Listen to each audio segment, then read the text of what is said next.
Hello, welcome to the Optio Drive Assistant tutorial series. This video will cover profile position mode, so we have already set up the motor and drive and tuned them. If you have not done this, please check out our previous wizard walkthrough videos. Before starting, we are going to go into the project tree and then into the controller tab. Here we are going to verify that we are in profile position mode for operation mode. Now, we can go to the device control tab and select profile position mode. Now we can separate our device control window, so we can open up our project tree.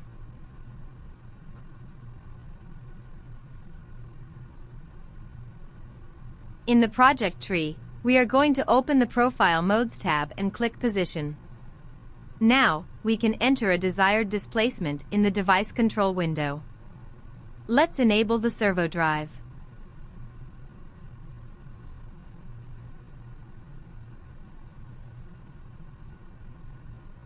And then click one of the two buttons below for a relative or absolute move.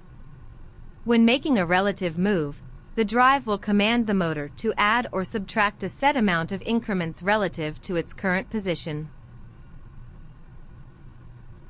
We can change the speed of the position move by changing the velocity.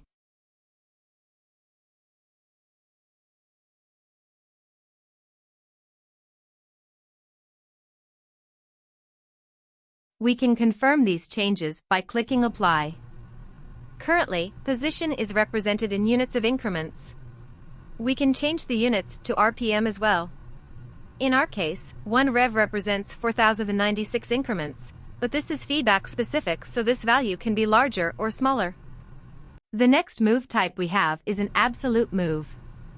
When clicked, the drive will command the motor to the position set in the drive, regardless of the motor's current position. Next, we can change the motion profile type to S-curve, which allows for smoother transitions, or use a traditional trapezoidal motion profile. Additionally, you can control the velocity and position by changing the values in the PACHP's object dictionary. More information on this can be found in the user manual. Thanks for watching. You can find more information on our website infranorusa.com.